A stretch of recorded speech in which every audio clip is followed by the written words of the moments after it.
Hello everyone, welcome back to my YouTube channel. आज का जो टॉपिक है वो है स्टडी टाइम और स्क्रीन टाइम। हम उसको कैसे बैलेंस कर सकते हैं। सबसे पहले हम इसके रिस्क और इसके बेनिफिट्स के बारे में बात करेंगे।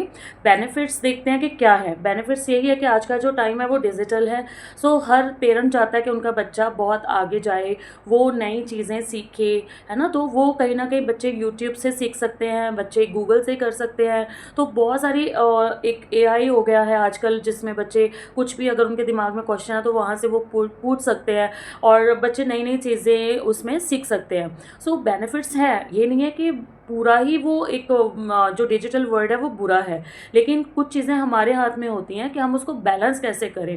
क्योंकि कुछ एज ग्रुप के बच्चे होते हैं, जैसे 5 to 6 ईयर 8 ईयर तक के बच्चे जो होते हैं, उनको स्क्रीन टाइम कितना देना चाहिए वो हमें देखना ज़रूरी है। मैं इसमें वो मेंशन करूँगी कि कौन सी एज का कौन सा एक टाइम जो होता है वो बच्चों के लिए स्क्रीन टाइम के लिए बेनिफिट हो सकता है। ये तो हो गए उसके बेनिफिट्स। और अब हम बात करते हैं रिस्क के बारे में। रिस्क बेनिफिट से और ज़्यादा हो रहे हैं, क्योंकि कहीं ना कहीं हम बच्चों को मतलब रोक नहीं पा रहे हैं स्क्रीन टाइम से। क्योंकि बच्चे ज़्यादातर एडिक्टेड हो चुके हैं मोबाइल फ़ोन्स के, टीवी के, और उनको बस हर टाइम चाहिए कि बस उनको कुछ भी फिजिकली एक्टिविटी ना करनी पड़े। इसलिए वो बहुत ज़्यादा लेज़ी हो चुके हैं। वो जो है वो सारा टाइम अपना स्क्रीन पे ही देना चाहते हैं, वो बाहर जाके खेलना नहीं चाहते। मम्मी पापा के साथ भी उनकी इरिटेशन जो है वो बढ़ जाती है टाइम के अकॉर्डिंग। वो कहीं ना कहीं पेरेंट्स का कहना नहीं मानते, और उनको टीचर्स पे भी कई बच्चे मैंने ऐसे देखे जो टीचर्स पे भी गुस्सा करते हैं कि वो हमें वर्क क्यों करवा रहे हैं। वो स्कूल नहीं आना चाहते, उनको लगता है कि स्कूल में हमें बहुत सारा सिटिंग टाइम देना पड़ेगा और वहाँ हम टीवी नहीं देख पाएंगे, और उनकी नींद है वो पूरी नहीं हो पाती, तो वो अच्छे से ग्रो नहीं हो पाते हैं, है ना। वो हेल्दी नहीं है, आज के जो बच्चे वो बहुत ज़्यादा हेल्दी नहीं है, क्योंकि वो फिजिकल एक्टिविटी कर ही नहीं पा रहे हैं। और बाहर नहीं, क्योंकि हम लोग बाहर भेज भी नहीं रहे हैं, थोड़ा हमें भी डर लगता है। लेकिन उन चीज़ों का सल्यूशन कहीं ना कहीं हमें ढूंढना पड़ेगा। बच्चा खाने पीने में भी चूज़ी हो चुका है, तो बहुत सारे ऐसे रीजंस हैं। और पेरेंट्स जब हमसे मिलते हैं, उनका सबसे बड़ा कंसर्न यही होता है कि मैम प्लीज़ इसको बोलो, ये मोबाइल बहुत ज़्यादा देखता है। तो आज मैं आपको कुछ ऐसे वे बताऊंगी। अभी हम वही फाइंड आउट करते हैं कि हम इस चीज़ से बच्चों को कैसे निकाल सकते हैं। फर्स्ट ऑफ ऑल मैं आपको यही बोलूँगी कि आप पहले खुद पे वो चीज़ें लागू करें। जैसे कि बच्चे के सामने अगर आप मोबाइल चला रहे हो, तो बच्चे को लगेगा कि हाँ, अगर मम्मा फ्री हैं, पापा फ्री हैं, तो वो मोबाइल चला रहे हैं, तो मुझे भी वही करना चाहिए। तो ये सबसे पहले आपको क्रॉस करना पड़ेगा कि बच्चे के सामने आप मोबाइल नहीं चलाओगे। और अगर आप कुछ ज़रूरी भी है तो आप बच्चे को बच्चा अगर कहीं पे स्टडी कर रहा है या वो कुछ कर रहा है, तो आप साइड पे जाके अपना ज़रूरी काम करोगे। और सेकंड थिंग कि आप बच्चे को डेली टाइम दोगे, उसको आप बाहर खेलने के लिए, फिजिकल एक्टिविटी के लिए लेके जाओगे। उसको आप स्विमिंग सिखा सकते हो, बैडमिंटन सिखा सकते हो, उसको आप हॉर्स राइडिंग सिखा सकते हो। बहुत छोटा है तो आप उसको स्केटिंग, योगा, मेडिटेशन, राइटिंग, बहुत सारी चीज़ें हैं जो आप उसको एक्स्ट्रा स्किल्स करवा सकते हो। बच्चे स्कूल से आते हैं, उनकी नींद पूरी करनी ज़रूरी है ना। उनको आप एक टाइम लिमिट दो कि बेटा आपको सिर्फ इतने टाइम के लिए मोबाइल मिलने वाला है। जब आप एक टाइम लिमिट सेट कर देते हो ना, तो फिर बच्चे को भी उसी में रहना आ जाता है, क्योंकि बच्चे इतने बड़े नहीं होते कि वो आपके सामने आप उनसे हार जाओ इन चीज़ों को लेके। आप जैसा बच्चे को बनाओगे वो वैसा ही बन जाएगा। अगर आप उसको बोलोगे कि बेटा आपको सिर्फ आधे घंटे के लिए मोबाइल मिलेगा, इट मीन्स वो 30 मिनट्स ही होना चाहिए। इसलिए मैं आपको यही बोलूँगी कि सबसे ज़्यादा ज़रूरी होता है बच्चे के साथ टाइम स्पेंड करना। अगर आप बच्चे के साथ टाइम स्पेंड नहीं करोगे, तो उसका टोटली जो ध्यान है वो टीवी की तरफ और मोबाइल की तरफ रहेगा।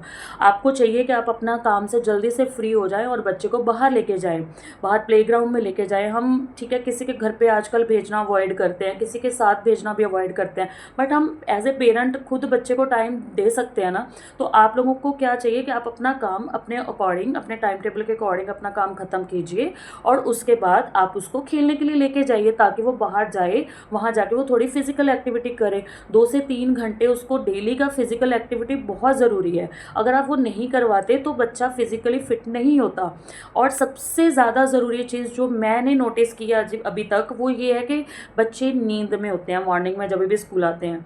उसका सबसे बड़ा रीज़न ये है कि बच्चे हमारे साथ ही सोते हैं, क्योंकि जब अगर मम्मी पापा 11 o'clock 10 o'clock तक सो रहे हैं, तो बच्चा भी उसी टाइम पे सो रहा है। तो प्लीज़ मेरी आप लोगों से रिक्वेस्ट है कि आप बच्चों का जो सोने का टाइम है वो फिक्स कीजिए। आप चाहे लेट सो रहे हो, लेकिन बच्चे को आप टाइमली सुलाइए। उसको आप 9 o'clock हद से ज़्यादा 9 o'clock आप सुला दीजिए, ताकि अर्ली मॉर्निंग जब आप उसको उठाओ तो वो ईज़िली उठ जाए और वो पूरा टाइम एक बहुत अच्छा फ्रेश माइंड में रहे।